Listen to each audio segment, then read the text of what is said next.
my class. So what I did was I transitioned on the Zoom.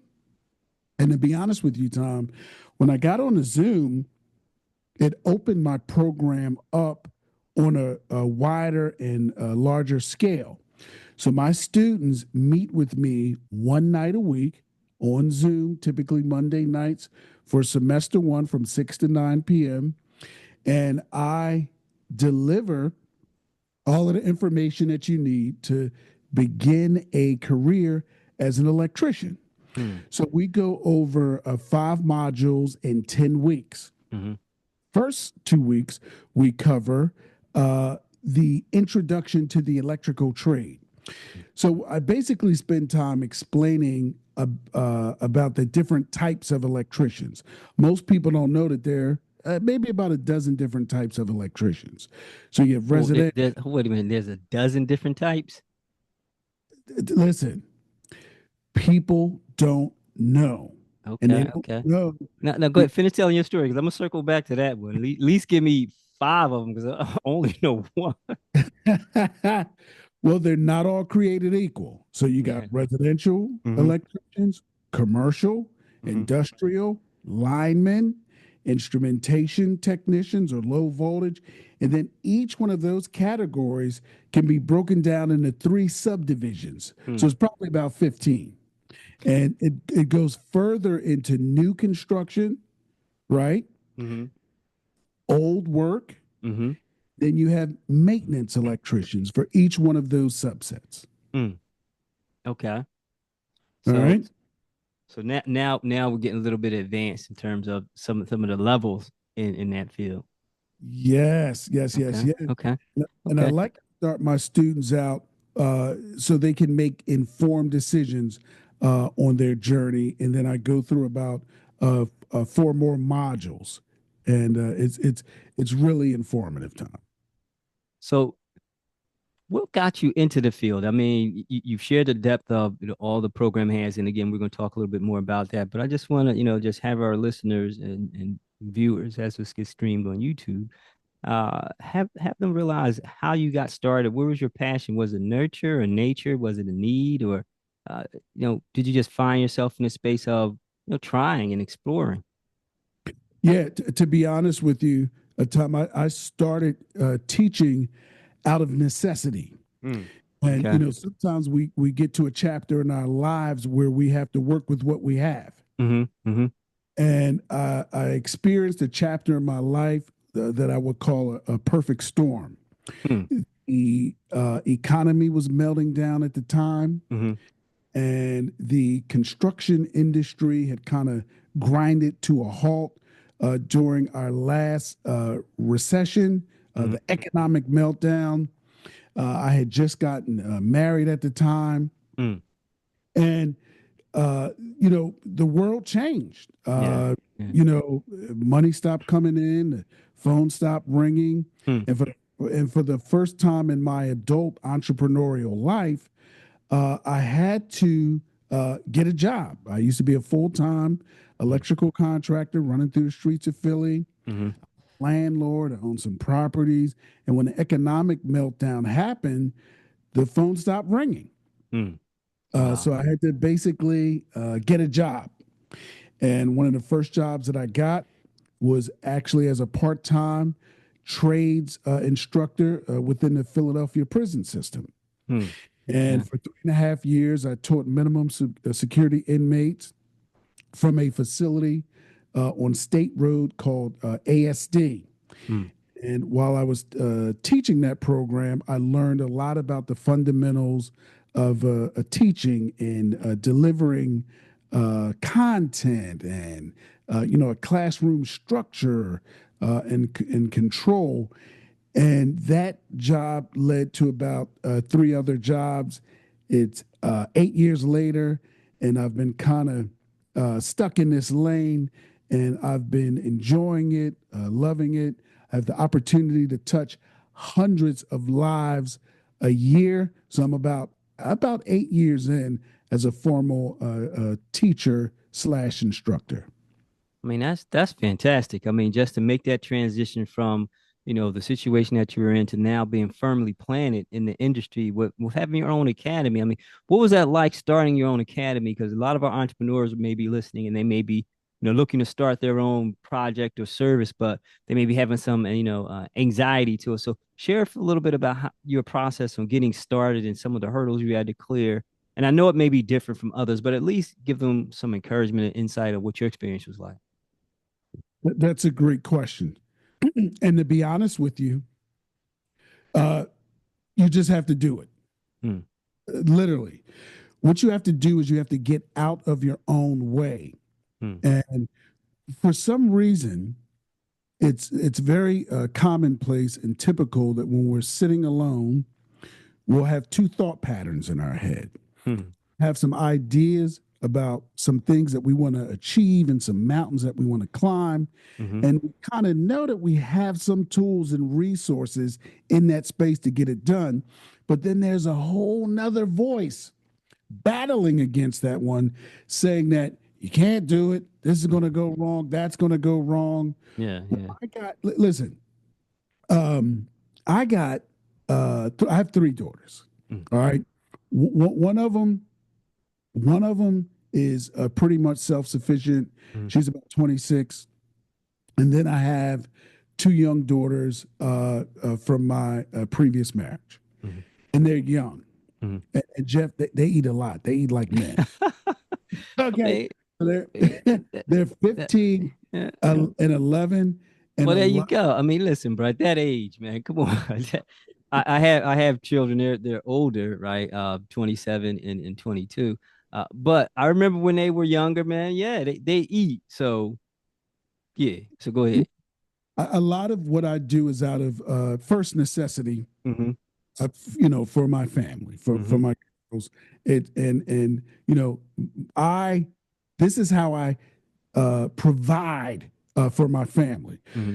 This isn't a part-time gig. This isn't something. This isn't a side hustle. I am 100% TAIA school at least 6 days a week.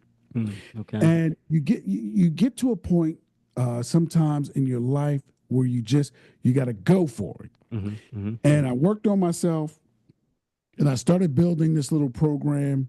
I started out in the basement of a community center in the Olney section of Philly. And it started out as a favor for some local contractors that were onboarding some helpers or some electrical apprentices.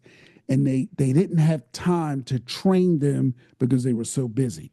Hmm. So they asked me to step in, provide them with a little assistance. I called together some information from the curriculum from Hmm. the schools that I basically worked at during the day. Hmm. I launched my first classes during the evenings, one night a week, with a small handful of electrical apprentices that were just getting started. And to fast forward, the word spread, it kind of caught fire. I decided to go all in, and I decided to start marketing to the general public, and that brings me where we are today. So when you were being asked to by other contractors to do these trainings, it must have been, of course, a cool moment for them to realize, for you to realize that, hey, they see me in such a way that I can be someone that they can uh, expect me to train and provide expertise because they don't ask just anybody, right? If someone's asking somebody to train other folk, they're not just going to ask the first person who walk in the door. They're going to ask somebody who they feel as though got the skill and expertise. So there had to be some type of excitement when that ask came to you. How did you feel at that moment? Jeff, I don't know if you have a crystal ball hiding behind you, but you ask a lot of great questions. Oh, thank So, you. so one of the reasons why, or particularly the main reason why these contractors asked me to step in Hmm. and help them out, because I had established a relationship with these contractors previously. Hmm.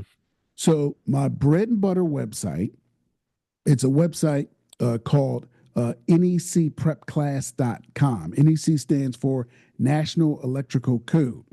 Okay. So before I launched this TAIA School entry level program, I had spent a few years teaching an electrical code book course. Hmm. That course, now to date, about 8 or 9 years later, has become the highest rated website for Mm. electricians to learn how to use the electrical code book and how to get licensed in the city of Philadelphia as a master electrician and the city of Allentown.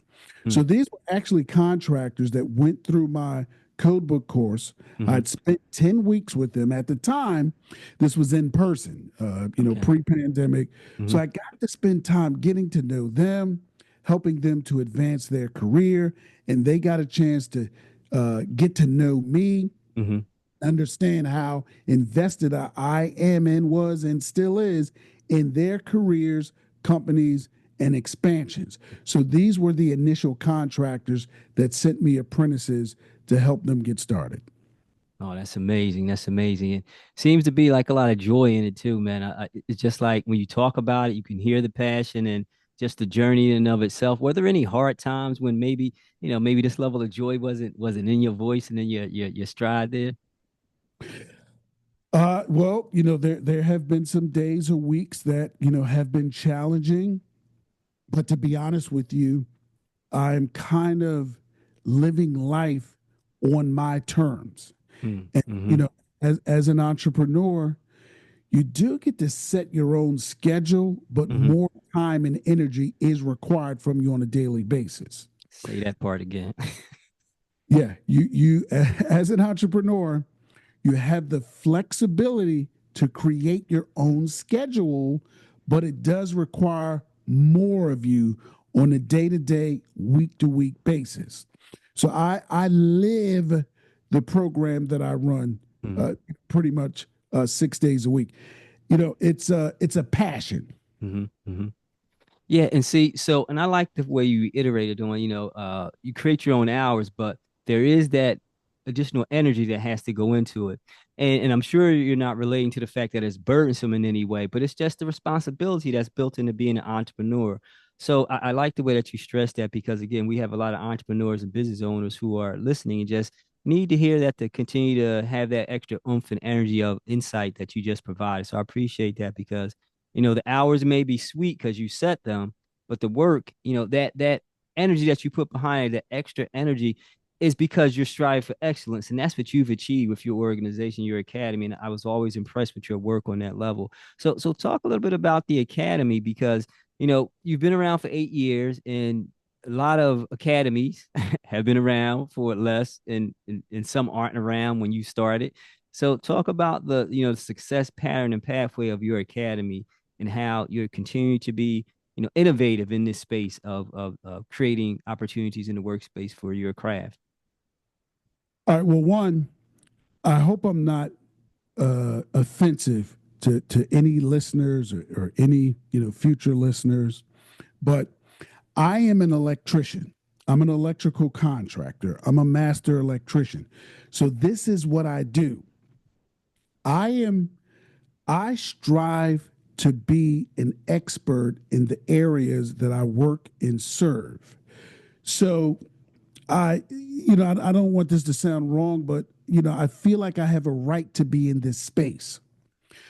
Yeah, Uh, no, that's not wrong at all because it's true, and that's the ownership of your excellence. So I'm sorry, but go ahead. yes, I am still here because this program, one, it is community based. Mm, That means it operates in the community to serve the community, and it is supported by the community, and it supports the local community. It's not a money grab. mm, If you look at the cost for the tuition to go through this program, it's pennies. mm-hmm, What you get in return for tuition, to be honest with you, it'll be very hard for you to quantify that because you'll learn a skill that not only will it provide for you, but it'll provide for generations to come. It'll provide you with a portable skill, mm-hmm, one that you can take with you wherever you want to go. mm-hmm, It'll provide you with a skill that adapts to the changing technology, the changing landscape and structure of the city. This is a program that will enrich you with tools to not only survive, but to thrive. And I think that's what's made a difference over the past 8 years. Definitely has. I mean, I like that, not just survive, but to thrive. And when you have that portable skill, that's magnificent because, again, it's not just geographically based. And talk a little bit about how, because me and you had this conversation about, being certified and, what that really means as opposed to like really learning a skill and a trait in that space. So, is there a significant difference and how does that play itself out? Because a lot of people are looking to become certified in a certain skill, rightfully so, because it gives a certain credence. But talk a little bit more and share with our listeners about really the dynamics and nuances of all that, because you gave some great insight when we had our conversation before, personally offline. All right. So now you're touching on a complicated and ambiguous topic or subject. Okay. One, the term certified electrician, it's ambiguous. Mm-hmm. Okay. And I'm going to say it is a archaic term that we use in the entering the workforce and workforce development spaces. Certification basically means you've completed a program and an organization has signed off on you that you've completed it and that you have all of the abilities and skills to start in an occupation. Typically, that comes at the tune of anywhere from $18,000 to $35,000, and it's basically a form that a accredited institution or school gives you, and you typically have to be in a classroom for about 35 to 40 hours a week, Mm, full time. Part time could take you anywhere from 18 to 24 months. And for a long time, that term worked. mm-hmm. Now, employers have been a little disappointed with the product that they've been receiving from a lot of local schools that Mm. have, in a sense, rubber stamped their students. Yeah. Yeah. All right. There's also a lot of consumers and students that are a little disappointed with what they've received as an educational Mm, product. mm, Now, a lot of people do sort of look for some form of education or training or some kind of seal, but the term certified now seems like a moving target. It's mm, very ambiguous. mm-hmm. So now we need a new model Mm-hmm. that focuses on the student and the employer's needs as things evolve. So, my program is a way to move away from old practices that Yeah. have been working in the new economy. Does that make sense? Yeah, no, it makes a lot of sense. And I'm glad you shared with our listeners and viewers because, like I said, when we had our conversation, we was at an event together and we were talking about that and you shared it with me. And it really resonated with me like, wow, that's nuance, that's different, but yet at the same time meaningful. So that's why I just, asked if you could just tease it out on the air. But yeah, it definitely makes sense. And part of it is that money grab. And again, both me and you, we're not talking about any organization or individual, but sometimes it is that money grab because there are certain things that come up in our society that get like the copycat thing, like, oh, he made money off of it, so let me do it, let me do it. And now everybody's certified. Everybody, go ahead. Amen. Amen. And I'll give you a little insight. And I don't know if this is going to get me in trouble, but if you're interested in starting a uh, program or school where you can receive Title I loans or loans from the VA, you have to go through the Pennsylvania Department of Education.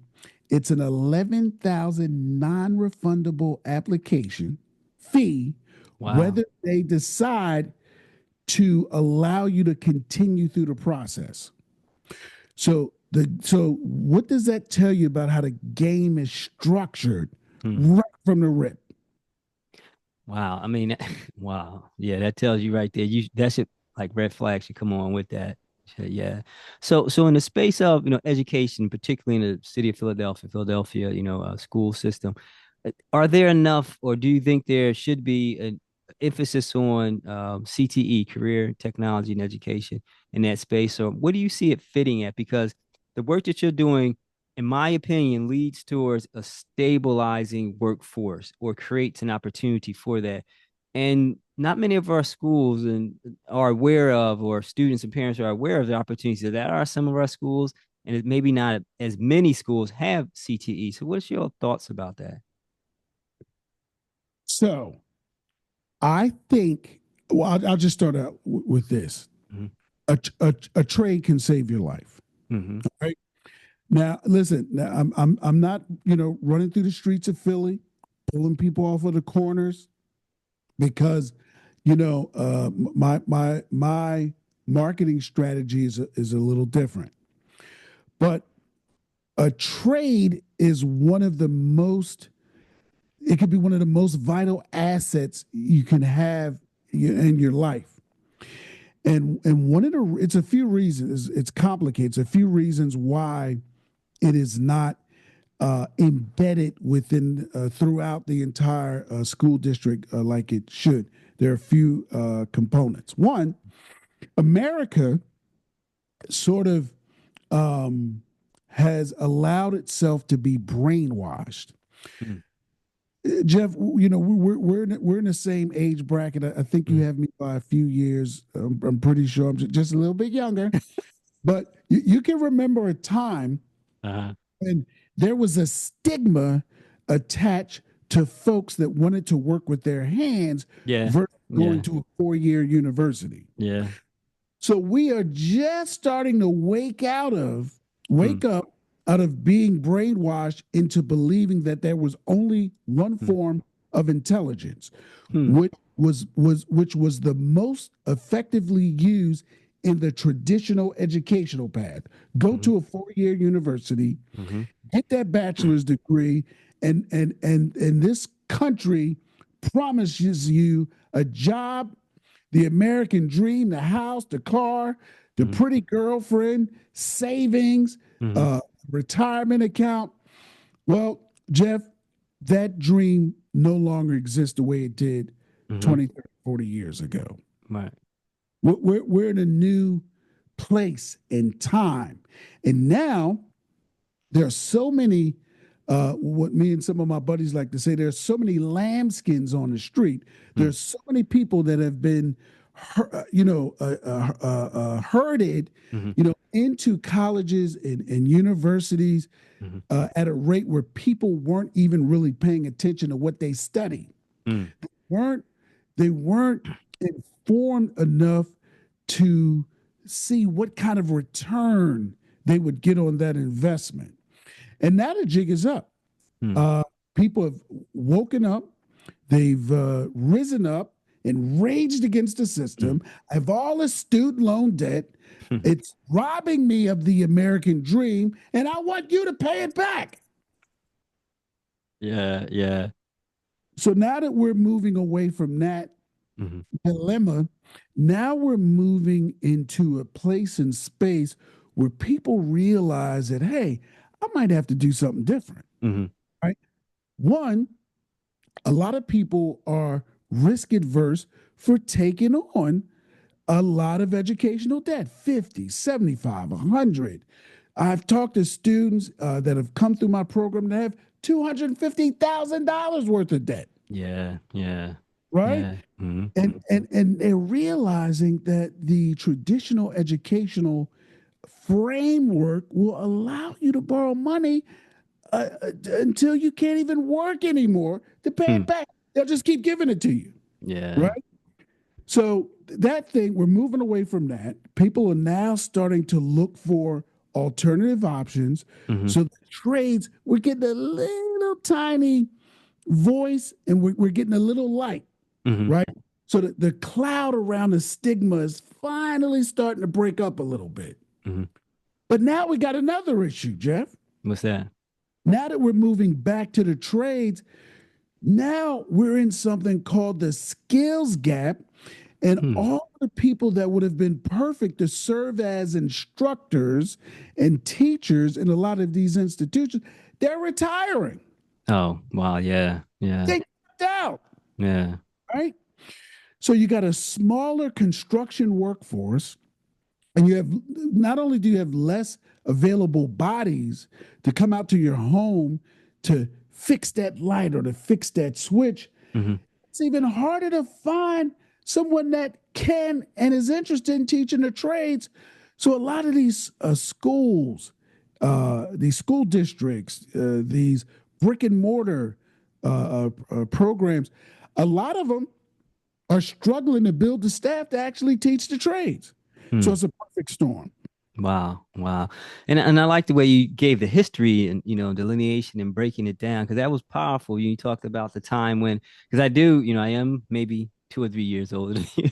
I do remember the time when it was like, you want to go work on cars and I know my listeners they're going to get on me when I talk about this term, but please grease monkeys, you want to be a grease monkey, you want to work on cars, right?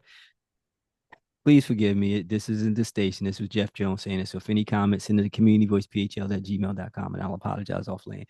But that's a comment that they would use, right? In those derogatory terms, because working with your hands in any type of way, like you said, it wasn't akin to having a level of intelligence. And I like the way you also mentioned there's more than one level or way of being seen as being intelligent. So yeah, man, that was a great history breakdown on how the trades now, like you said, coming out of the clouds.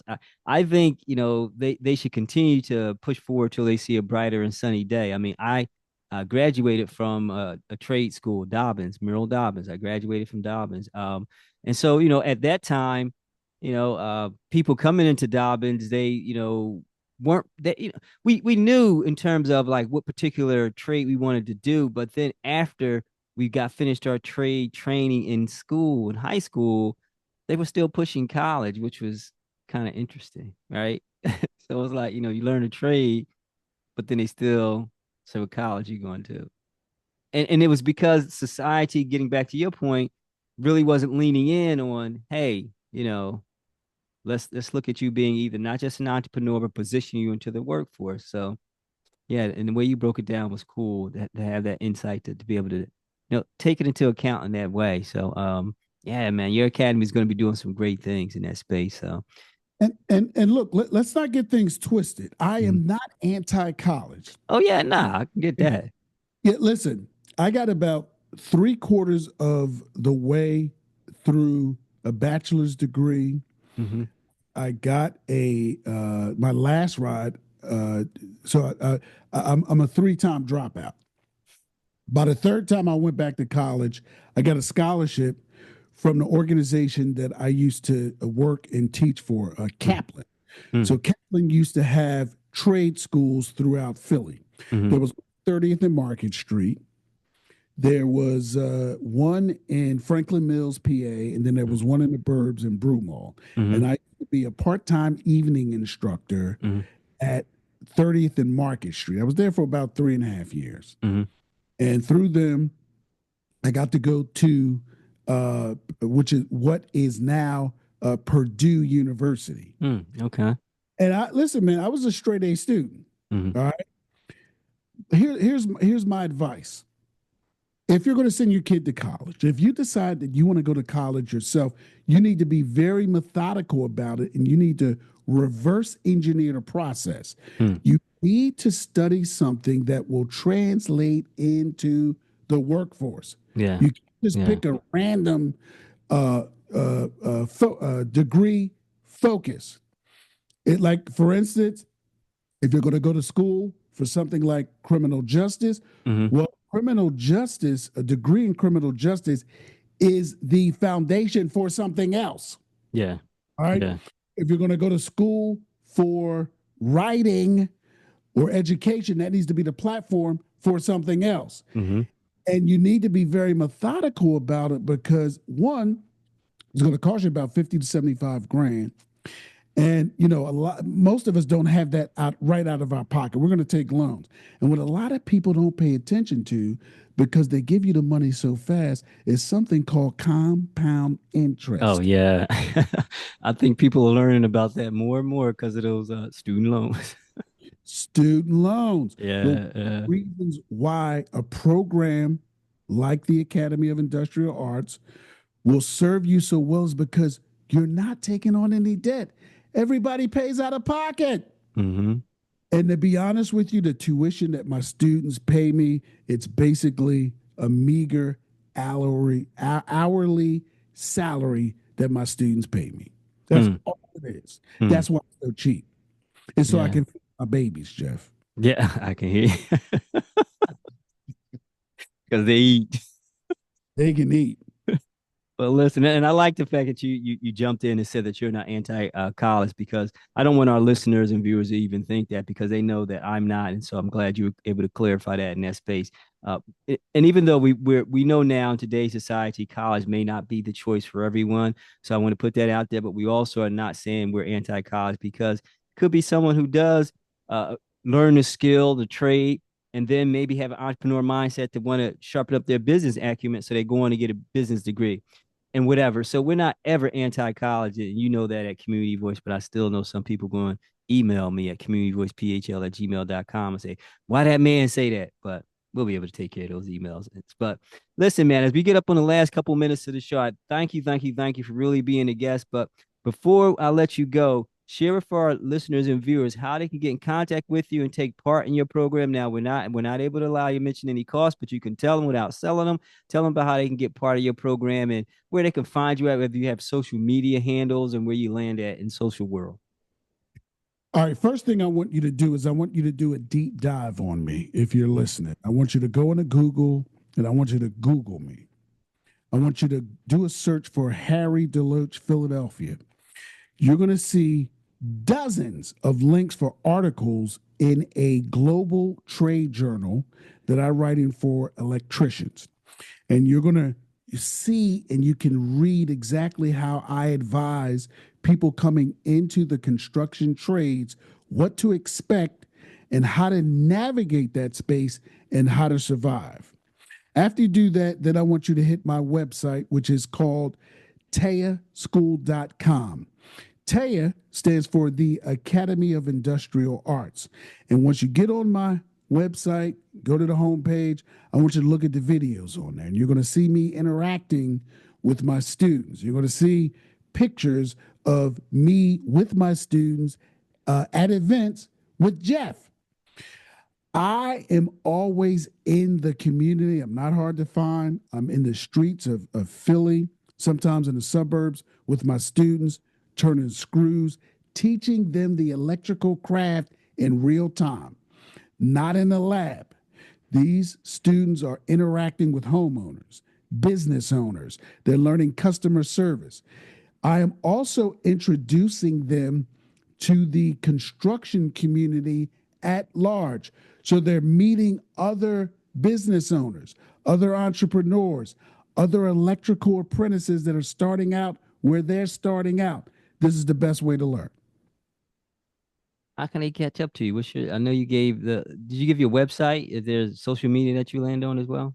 So www.taia, TAIA dash school.com, or just type in the Academy of Industrial Arts. The website should pop right up. There you go. There you go. And that's Harry DeLoach, the man that's out there doing it, making a difference in the community, teaching trades and certified skills. And listen, man, what's one quick home repair tip that you can give to our viewers and listeners that's not going to cost you no money, but that's going to save them a little bit? Oh God. Look at you. Oh God, I don't want to get none of this. No. It's well, one, electricity, can be dangerous. I don't know if I want people out there trying anything Oh on yeah, their own, yeah, definitely. Please, no, please, nothing like that. right? And we're in a very challenging time with homeowners being able to find skilled, qualified people that are Yeah, moral and yeah. ethical. We're in a very tough time right now. Mm-hmm. So all I can let me dispense some advice Yeah, and information. there you go. The cost of construction and home repairs is going to continue to rise because of the skills gap. What that means is if you think you're having a hard time now finding a roofer, or a plumber, it's going to get worse Mm, because there just aren't enough people coming into the trades. So if you call someone that has a reputable business, they're hmm insured, they have some form of license, a website, a customer base. If you think that their prices are crazy now, mm. they're going to be through the roof as time continues to move forward over the next few years. It's going to be very expensive to find people to fix little things around your house. So when you find somebody, a contractor that's good, keeps his word, take really good care of them because it's going to be hard to replace them.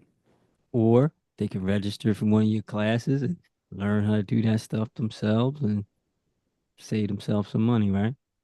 Oh, you can, but you're going to learn just like an electrician. I'm going to treat you just like an electrical apprentice. Well, that's what I mean. That's what you want. You don't want them walk around not knowing, right? Teach And them they, how you. they're going to learn tonight. There they go. And that's what we want. We want them to learn. But listen, man, it's been fun, man. I'm glad we had a chance to, meet up on the airways and have you as a guest on the show. I truly appreciate it. Look forward to having you back if you're ever available to come back on and share with us the continued work that you're doing in the community. Do you have anything coming up that, our listeners and viewers can support or, take part in? Any, upcoming enrollment time, classes or events that you're going to be at that we can support? Actually, yes. If you go to the TAIA school website, it's very easy to navigate. My next class starts the third week of November. It runs for 10 weeks. And you start out with me on Zoom one night a week, Monday night, 6 to 9 p.m. And I basically deliver material that, for the first part is for informational purposes only. And I literally will guide you through the process on becoming an electrician and how to make your way into the trades. And within about 3 or 4 weeks, you should be able to come out with me and start turning screws to build Mhm. your hand skills. So that starts back up in November. So if you're interested, hit Jeff, hit me. Uh, the only event that I have coming up, I have one last event coming up. It's actually in a couple of weeks. Mhm. Taya School will be a featured exhibitor Hmm. at the Electrical Expo at the Valley Forge Convention Oh, Center. wow, cool. October 23rd and 24th, there are going to be hundreds of exhibitors, all your favorite tools and engineers and your electrical products. The Taya School trailer, Jeff, that you've seen Mhm. at the last event, that will be on the showroom floor. And I will be there live streaming most of the day and interviewing people that are important in the electrical trade space. So that runs for 2 days. October 23rd, 24th is completely free. Just do a search for Electrical Expo 2024. And if you're interested in coming, sign up. You can, register for free. And I'll see you at the expo. Yes, Maybe we indeed. can talk in person. Yes, indeed. Hopefully, all you will be able to get out there and support. I know I'm going to put that on my calendar as well because it's a good brother and I always like to be out in the community having good times with him. So, yeah, I'll put that on my calendar. But listen, man, appreciate you for being on the show. Again, we look forward to having you back on. So, we're about to wrap up for this evening. For all those who are normally listening, I normally would give my social media handles and stuff in the beginning, but because of the technical difficulty, had to jump right in for saving time to get to my great guest here. But again, if you're listening for the first time, we normally land on Instagram, which is Community Voice PHL, and our Facebook is Community Voice PHL. All of our social media is the same. And if you want to follow us on Facebook, again, Community Voice PHL, please subscribe to our YouTube channel, Community Voice PHL Talk Show, and our Apple podcast, Community Voice PHL Talk Show. This episode will be featured on each one of those platforms. And if you have any questions, comments, or feedback about this episode or any of our other episodes that you would listen to, send me an email to communityvoicephl@gmail.com. We will also have on our show notes every portion of information where you can contact my good friend Harry DeLoach and take part in his academy and get the insights that you need and some more wisdom nuggets that he can share with you because he only parsed out a few tonight and he has plenty more to share. But again, I'm Jeff Jones for Community Voice PHL Talk Show. We're wrapping up for the evening. Thank you for my good friend Harry for being on the show. And remember, if it's happening in your community, we need to hear your voice. Peace, and we are out.